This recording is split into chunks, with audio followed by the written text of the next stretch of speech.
Ya. Oke. Em, Halo semuanya, salam kenal. Aku Zahras. Aku udah ngomong itu 3 kali. Selaku FMC Certified Research Trainer. Hari ini aku mau ngobrol-ngobrol dikit juga, soalnya materinya agak agak ya berat-berat enggak lah ya. Cuman kita ngobrol-ngobrol santai dan diskusi santai aja soal community based research. Jadi terkait apa aja sih yang teman-teman bisa lakuin gitu untuk mengimplementasikan yang namanya think globally and act locally, ya jargonnya FMSC gitu. Oke. Next, so pertama kali kita bakal bahas tentang understanding the concept of CBR.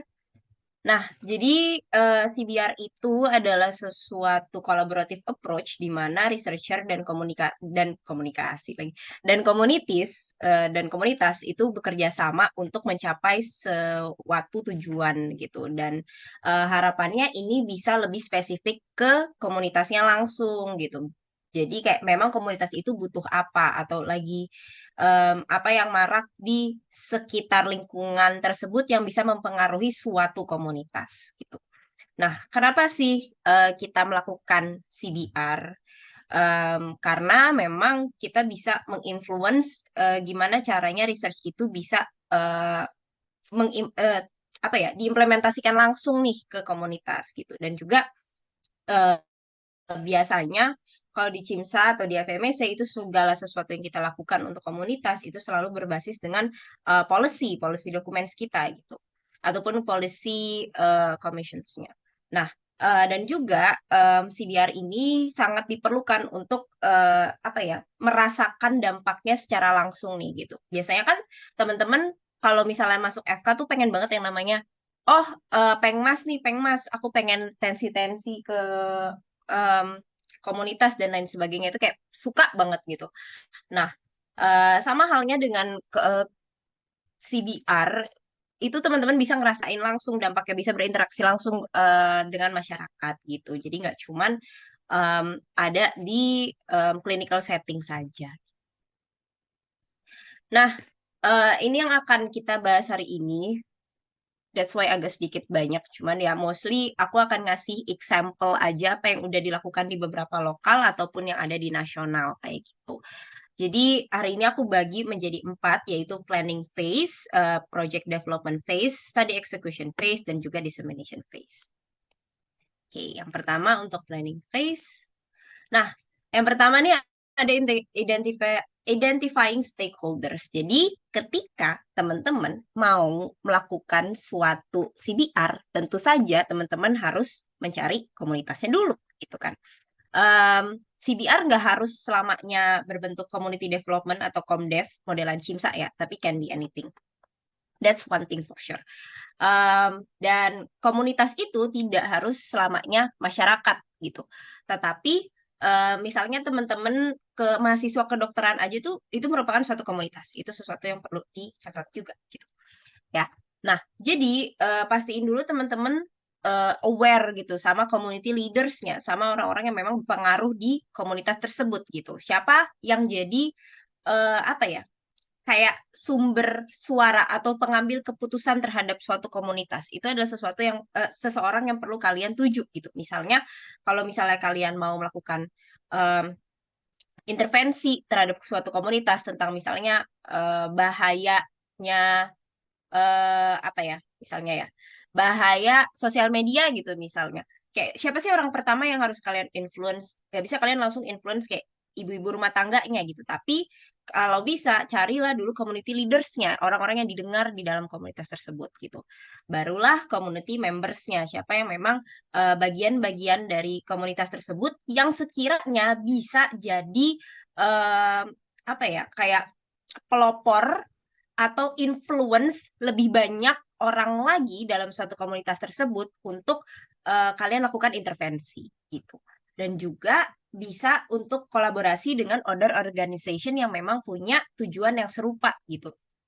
Contohnya ya misalnya kalian mau apa ya pentingnya makanan sehat bergizi gitu. Mungkin kalian bisa kerjasama dengan organisasi yang berbasis dengan gizi atau nutrisi dan lain sebagainya. Kayak gitu. Jadi pelibatan tiga stakeholders ini sangat penting dalam pelaksanaan CBR. Dan 3 steps untuk engage community dalam CBR adalah yang pasti kalian harus engage early dari awal. Segala macam hal yang ingin kalian lakukan itu harus diinform terhadap komunitasnya, apakah komunitasnya setuju ataukah memang komunitasnya betul-betul perlu hal ini atau tidak gitu. Selain memang kita punya data pendukung bahwa misalnya di suatu wilayah angka diabetesnya besar gitu misalnya, tetapi apakah komunitas tersebut sudah aware akan hal itu atau belum gitu, atau apakah komunitas itu mau dilakukan intervensi terkait hal itu atau belum gitu. Jadi always involve community from the beginning. Make sure mereka juga belum mendapatkan hal itu dari tempat lainnya juga. Be transparent, always communicate kalian maunya apa, benefit apa yang akan mereka dapatkan, dan lain sebagainya. Jangan sampai ibaratnya kalian hanya mencari komunitas dan hanya mendapatkan benefit berupa data dari komunitas tersebut saja, tetapi kalian tidak bisa memberikan sesuatu kembali terhadap komunitas tersebut gitu. Nggak jarang memang ada komunitas-komunitas yang memang membutuhkan hal-hal nyata seperti mungkin bahan pangan dan lain sebagainya ketika teman-teman melakukan acara yang berbasis komunitas. Dan juga be present, always libatkan komunitasnya, terus juga jalin komunikasi dan juga jalin hubungan yang lancar dengan komunitasnya. Oke, next. Nah, aku nggak akan menjelaskan ini lebih dalam. Mungkin ini udah sering banget dibahas di setiap research trainingnya Scori. Bahkan di modulnya Scori ini berbasis Pico.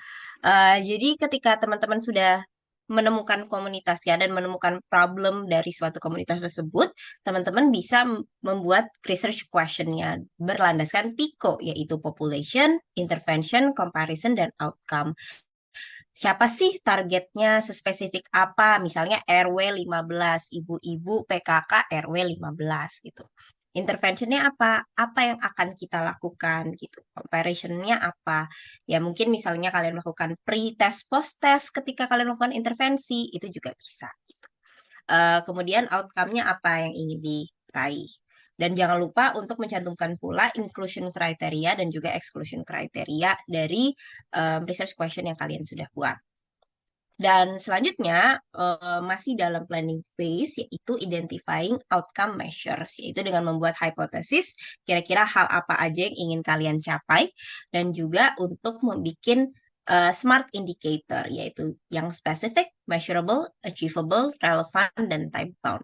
Ini biasanya sering banget kita buat di CIMSA. Jadi kayak target-target apa aja sih yang kita mau capai.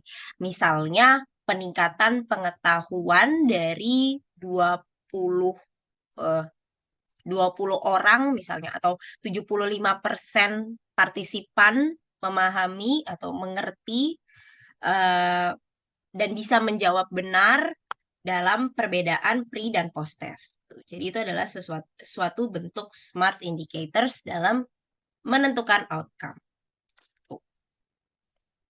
Nah, selanjutnya kita bahas terkait project development phase. Nah, ini yang pertama ketika teman-teman mau bikin community based research CBR itu pastikan teman-teman sudah membuat proposal. Ini sama aja sebagaimana teman-teman buat proposal skripsi, isinya bisa menyesuaikan lembaga etiknya masing-masing gitu. Biasanya isinya ya latar belakang, di mana di situ ada rumusan masalah dan juga tujuan, terus juga literatur review atau tinjauan pustaka, framework atau kerangka teori, kerangka konsep, dan juga metode. Gimana teman-teman mau menjalankan studi ini, bentuknya seperti apa, apakah observasional, cross-sectional, bla bla bla. Terus juga population dan sampelnya siapa, subjeknya siapa, data manajemennya kira-kira nanti akan diolah seperti apa gitu. Sampai ethical-nya. Nah, ini adalah contohnya yang udah em, jadi, yaitu proposal PMC-nya Scori yang 2 tahun lalu. Tuh. Nah, kemudian ketika teman-teman dirasa perlu, itu bisa membuat yang namanya Research Operational Manual. Ini sangat diperlukan apabila, ya pastinya ketika kita melakukan penelitian terhadap masyarakat, kita tidak melakukannya sendiri gitu. Kita butuh banyak personel untuk memang mengengage masyarakat tersebut atau berinteraksi dengan masyarakat tersebut. Sehingga diperlukan adanya guideline yang jelas terkait apa hal yang mau kalian lakukan dan bagaimana langkah-langkahnya. Contohnya, kalau misalnya untuk aktivitas di lokal terkait community-based research, kita punya Scorigos Public Guideline, dan juga kita juga punya PMC, Penelitian Multicenter Guideline. Gitu. Ini bisa, kalau misalnya teman-teman Lori di sini ada yang Lori, belum punya, bisa minta ke PC-nya, ya, ke Amar. Gitu. Next, nah ini yang paling penting dan sering banget jadi problematika ketika teman-teman melakukan penelitian di masyarakat. Seringkali ketika teman-teman melakukan ya misalnya SGP 3 atau 4, itu tuh nggak punya etik gitu. Jadi ini adalah hal yang sangat bermasalah ketika teman-teman pingin mempublikasi hasil yang telah kalian peroleh gitu. Ataupun ya kalian misalnya mau daftarin ke tingkat lanjut seperti conference dan lain sebagainya. Etik itu sangat penting. Dan sebenarnya ngurusnya tuh nggak susah. Kalian cuma perlu kayak melampirkan formulir etik, proposal, dan lain sebagainya yang memang setiap universitas ataupun rumah sakit gitu, itu punya kebijakannya sendiri-sendiri. Ini contohnya em, ethical apa ya alur pengajuan etik di FK UNER, eh, khususnya ini ke rumah sakitnya gitu. Jadi nanti ketika teman-teman sudah mengajukan proposal dan formulir etik, nanti akan ada proses administrasinya, kemudian akan melalui proses reviewer juga apakah proposalnya sudah bisa diterima atau tidak melalui 2 reviewer biasanya, dan itu masing-masing reviewer membutuhkan waktu sekitar satu 1 sampai 2 minggu gitu, dan nanti akan dikembalikan kepada teman-teman kalau misalnya ada revisi, dan teman-teman bisa merevisi, balikin lagi dan lain sebagainya. Dan pengajuan etik ini cukup lama gitu. Contohnya kalau misalnya di UNER itu bisa sampai 1 bulan hingga 1,5 bulan. Jadi itu adalah sesuatu yang mungkin teman-teman bisa aware. Jadi kalau misalnya teman-teman mau bikin SGP 3 atau 4, ketika teman-teman membuat yang namanya, aku lupa mendadak, aktivitas jurnal, ya kan, FPA lah ya, itu tahun kayaknya ya activity journal sekarang kan ya. Itu kan diperlukan waktu sekitar 1 bulan ya, itu teman-teman udah bisa sekaligus mengajukan etik agar ketika aktivitasnya terlaksana saat aktivitas berjalan kalian sudah punya etiknya gitu. Dan nanti dari etik ini juga akan ada yang namanya informed consent terhadap calon subjek. Dan ini juga sesuatu yang memang seringkali kita miss gitu. Kita cuman oke lah, misalnya kita ngelakuin suatu intervensi kepada masyarakat. Terus kita buat pre-test dan post-test, ya kan? Terus habis itu hasil itu kita bawa pulang dan kita olah aja gitu. Dan itu jadi sesuatu yang memang apa ya, haknya kita. Tapi itu tuh sebenarnya bukan sesuatu yang baik untuk dilakukan gitu. Kalau teman-teman mau mengolah data tersebut, apalagi mempublikasikannya gitu, atau mau kalian bawa buat lomba, conference dan lain sebagainya gitu.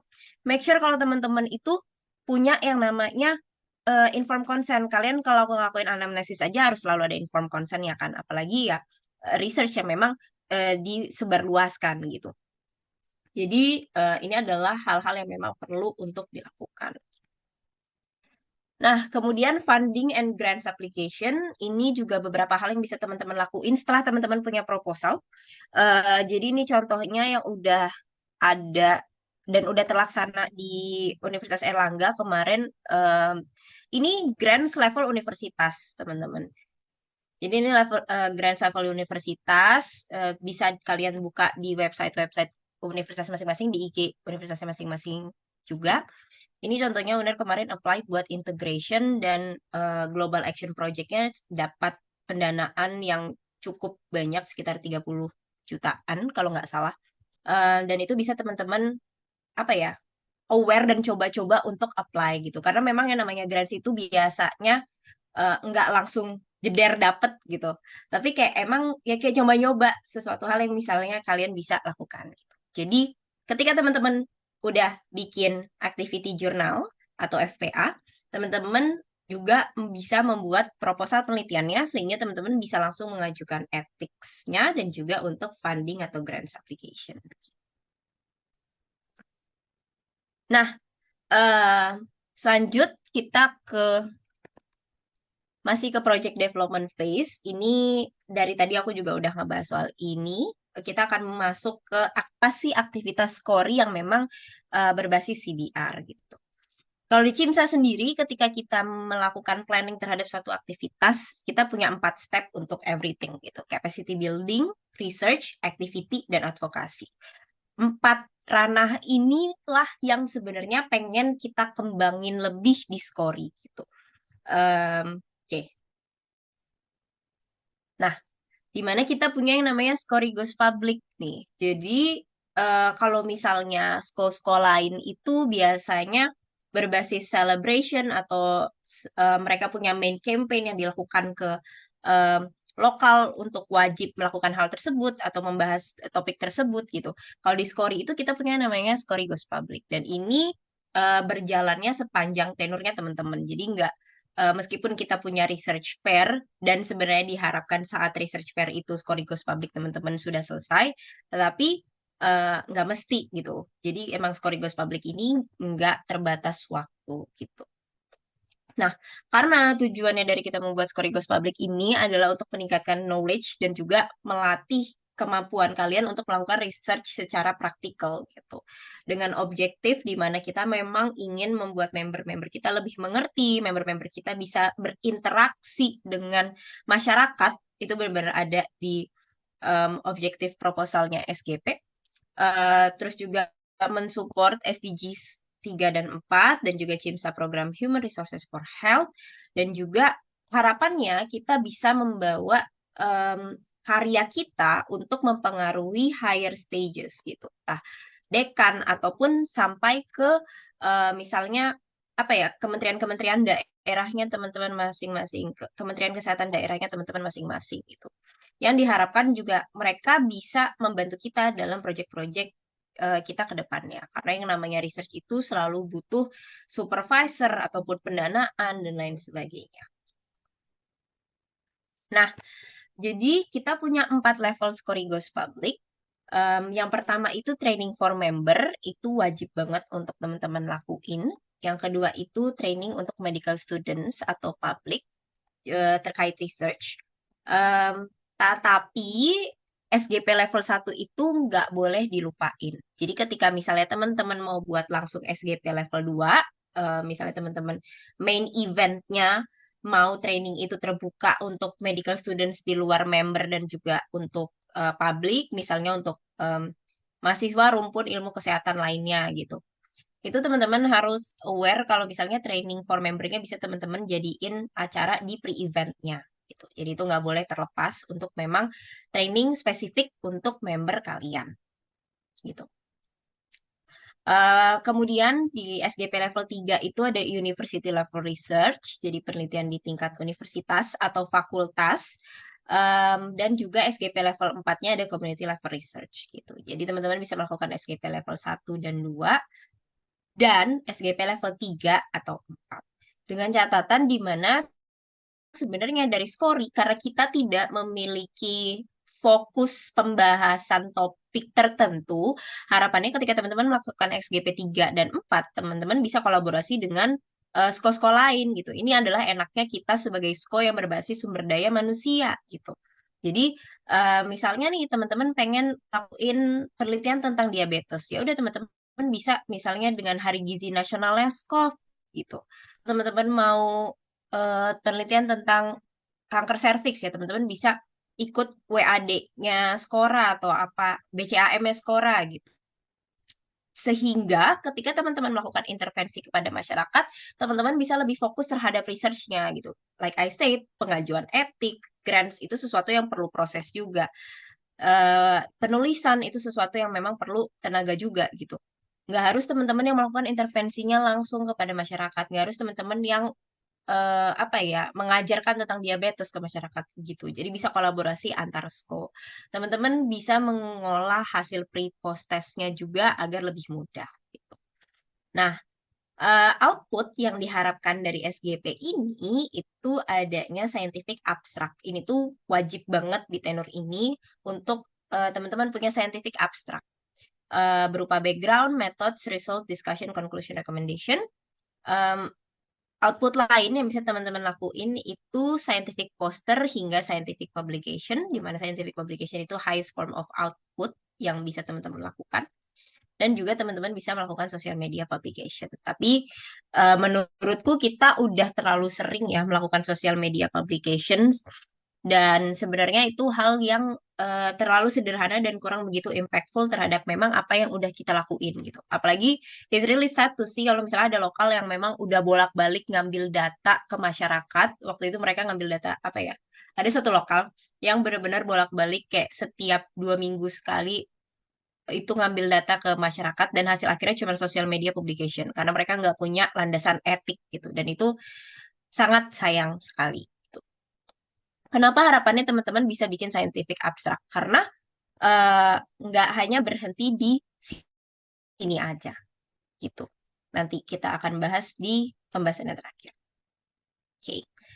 Nah, selain itu di Scori juga ada Scorigos Public Extreme atau yang lebih teman-teman kenal dengan sebutan penelitian multicenter. Ini adalah contohnya di mana memang penelitiannya itu dilakukan di skala nasional, diolah di nasional, tetapi kami memerlukan teman-teman lokal untuk membantu dalam pengambilan datanya untuk melakukan intervensi langsung ke masyarakatnya. Contohnya yang terakhir ini kita di 2 tahun yang lalu kita melakukan PMC terkait eh, lansia di panti jompo dan juga non panti jompo untuk mengetahui quality of life-nya. Dan penelitian multisenter kita ini juga pernah bekerja sama dengan WHO dan pernah juga bekerja sama dengan Kemenkes gitu. Dan ini adalah salah satu proyek unggulan kita yang memang setiap tahunnya kita coba untuk kirimkan ke research fair di IFMS. Nah, yang terakhir untuk project development terkait community based research itu ada Global Action Project. Ini aku ambil punyanya Unsud, em, yaitu Harmoni yang juga dijadiin apa ya aktivitas gitu. Jadi teman-teman yang mau melakukan hosting berbasis masyarakat itu teman-teman bisa mengajukan Global Action Project. Mereka memiliki project form yang berbeda dengan alur yang berbeda juga untuk pelaksanaan incoming hostingnya. Jadi mereka ada yang namanya fieldwork. Ini teman-teman bisa lihat punyanya Unsud gitu. Jadi ada trainingnya yang diajar langsung sama dosen-dosen atau dengan PHL, Public Health Leaders-nya SCOF. Dan juga ada fieldwork yang mana mengambil data langsung ke masyarakat. Gitu. Biasanya Global Action Project ini terkait dengan penyakit-penyakit endemik atau penyakit-penyakit spesifik yang ada di masyarakat tersebut. Oke, next kita masuk ke study execution phase, yang mana yang akan teman-teman lakukan setelah fase planning itu selesai. Yaitu yang pastinya rekrutmen dan enrollment, ini yaitu buat komunitas lagi. Apa namanya? Buat komitinya, terus juga buat community membernya, terus juga pastinya memastikan segala macam komunikasi dan decision making itu diketahui oleh researcher dan juga community leader specifically. Dan juga memastikan quality assurance-nya berjalan dengan lancar, segala macam hal yang mau kita lakuin dari mulai etik sampai pengambilan data, make sure itu adalah sesuatu yang memang disetujui oleh dua belah pihak. Dan kemudian, em, oke, judulnya belum aku ganti, tapi nggak apa-apa. Yaitu ada yang namanya data abstraction sampai analisis. Yang pertama, biasanya ketika teman-teman melakukan pengambilan data ke komunitas, itu ada beberapa hal yang bisa teman-teman lakuin. Yang pertama, online survey, em, berupa biasanya pengisian Google Form, pengisian survei Monkey, dan lain sebagainya. Itu bisa teman-teman lakuin. Nggak harus teman-teman terjun langsung ke masyarakat, itu nggak masalah. Phone survey, wawancara melalui telepon, ke pasien, ke sesama mahasiswa kedokteran, dan lain sebagainya, itu bisa dilakukan juga. Face-to-face survey itu juga bisa dilakukan untuk langsung mewawancara langsung. Biasanya ini yang diharapkan dilakukan oleh teman-teman ketika distribusi PMC dari nasional ke lokal. Em, Longitudinal survey, ini juga survei yang melakukan pengoleksian data ke grup yang sama berupa cohort untuk beberapa kali dan juga cross-sectional survey gitu. Masing-masing dari survei yang bisa teman-teman lakuin ini memiliki pro dan kontranya. Kok pro dan kontra? Nggak pro kontra. Plus dan minusnya sendiri-sendiri gitu. Mungkin contohnya kalau misalnya face-to-face survey, em, pro-nya adalah ketika kita mungkin bisa apa ya, melakukan intervensi tersebut ke orang-orang yang lebih elderly gitu contohnya. Sehingga bisa bantu mereka untuk pengisiannya, pengisian kuesioner dan lain sebagainya. Tetapi susahnya ketika kita melakukan face to face dan phone itu mungkin ketika mereka juga nggak menjawab pertanyaan kita dengan yes, no, atau A, B, C, atau skala 1 sampai 7, tapi mereka malah bercerita gitu. Dan kita harus menginterpretasikannya sendiri, sehingga itu bisa menimbulkan yang namanya bias pula gitu. Ataupun yang misalnya seperti online survey gitu, teman-teman lebih susah untuk eh, punya apa ya, eh, meraih kaum-kaum yang mungkin anak-anak gitu atau elderly gitu. Kemudian longitudinal survey gitu. Mungkin susah untuk teman-teman bolak-balik ke masyarakat secara terus-menerus gitu. Nah, kemudian setelah teman-teman menentukan kira-kira mana survei yang cocok untuk teman-teman pilih, teman-teman bisa melakukan survei tersebut, melakukan intervensinya, aktivitasnya seperti apa, dan kemudian kembali lagi untuk melakukan analyzing surveinya gitu. Di mana nanti kalian akan membersihkan datanya, terus juga melakukan analisis berupa analisis deskriptif. Analisis deskriptif ini yang apa ya, kayak oke, subjeknya siapa aja, kriterianya seperti apa, sosiodemografinya seperti apa, laki-lakinya berapa, perempuannya berapa, usianya berapa, dan lain sebagainya. Itu berbentuk deskriptif. Kemudian inferential analysis, specifically kalian butuhnya apa, apakah analisis menggunakan chi-square, Mann-Whitney, dan lain sebagainya. Kemudian data visualization, dan juga reporting the results. Nah, kita masuk ke tahapan terakhir nih, ketika teman-teman udah berhasil bikin planningnya, punya etik, punya uh, grants, kalian udah bisa bikin proposalnya, kalian udah bisa bikin aktivitasnya, kalian udah bisa mengolah datanya, kira-kira selanjutnya teman-teman akan melakukan yang namanya fase diseminasi. Nah, yang pertama yang bisa teman-teman lakuin itu berupa presentation. Ini ada contohnya kemarin kita bawa dua penelitian. Yang pertama itu penelitiannya PMC-nya kita yang tadi aku bilang tentang elderly, panti jompo dan non panti jompo. Dan juga kita bawa SGP level, aku lupa level 1 atau level 3 punyanya Unila gitu.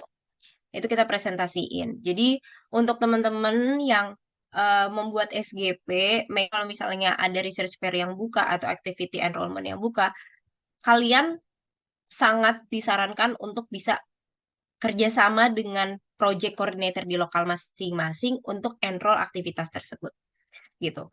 Kemudian ketika teman-teman jadi delegasi dari August meeting atau March meeting gitu, itu teman-teman juga bisa apa ya, mempresentasikan research yang dimiliki oleh Skori di tingkat lokal ataupun tingkat nasional ataupun tingkat individual sekalipun gitu.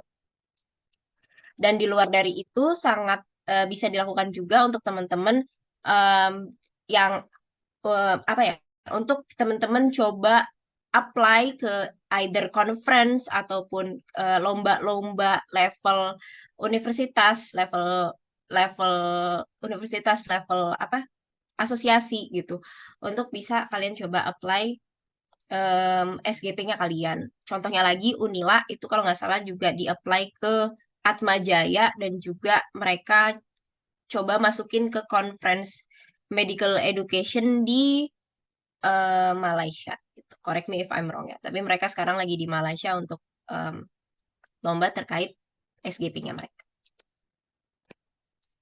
Nah, untuk publication sendiri, sebenarnya kalau dari kita belum ada datanya dari Scori, which is why is apa ya, sangat dianjurkan banget untuk teman-teman bisa punya dasar yang kuat. Like I said, um, apa tadi, etik itu selalu jadi masalah kita.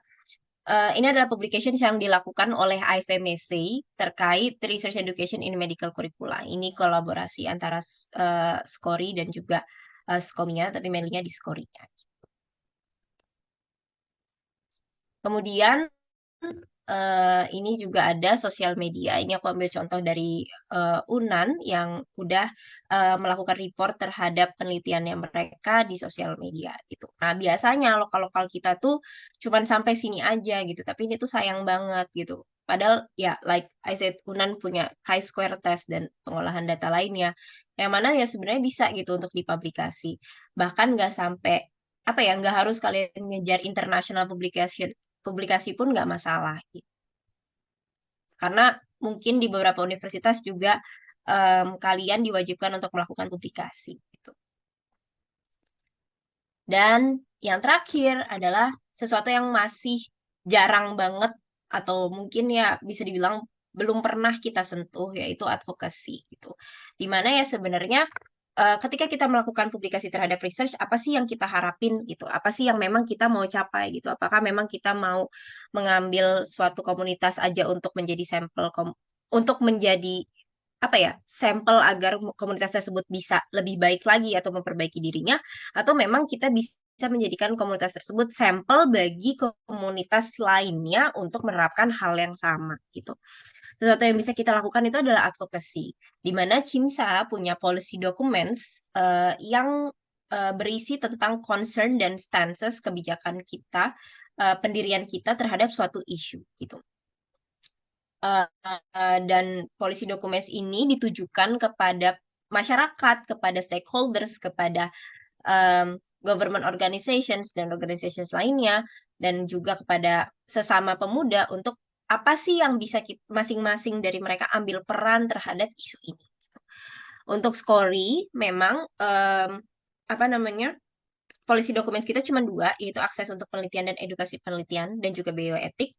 Namun, like I said, it's very apa ya, encourage teman-teman untuk melakukan kolaborasi dengan sekolah-sekolah lain gitu ketika melakukan apa ya, melakukan community based research ini, karena banyak isu dari sekolah-sekolah lainnya yang sebenarnya bisa teman-teman angkat, yang udah ada dokumen kebijakannya yang bisa teman-teman pakai juga gitu.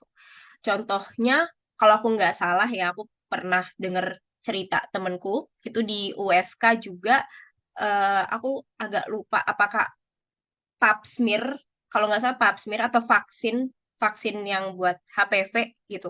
Mereka ngelakuin kayak semacam advocacy efforts ke dinas kesehatan wilayahnya USK untuk melakukan adanya vaksinasi HPV gratis gitu berdasarkan ya survei dari em, komunitasnya berupa mahasiswa kedokteran dan lain sebagainya gitu. Akhirnya diadain gitu. Itu adalah sesuatu yang memang bisa kita lakuin gitu. Because kita sebagai youth, kita punya apa ya? Kita punya kemampuan untuk mengolah sesuatu berbasis data dan juga menyuarakannya ke pemangku kebijakan, karena kita tidak bisa eh, semerta-merta langsung apa ya, kayak kita inisiatif sendiri untuk membuat sesuatu gitu. Karena youth itu permasalahannya adalah kita nggak punya dana untuk langsung kayak oke, vaksin HPV aku beliin 100 buat komunitas ini. Itu nggak bisa. Kita butuh orang yang lebih kuat dari kita untuk melakukan hal itu. And that's it. Apa penjelasan dan juga training dari aku. Kurang lebihnya mohon maaf apabila ada yang mau tanya, boleh.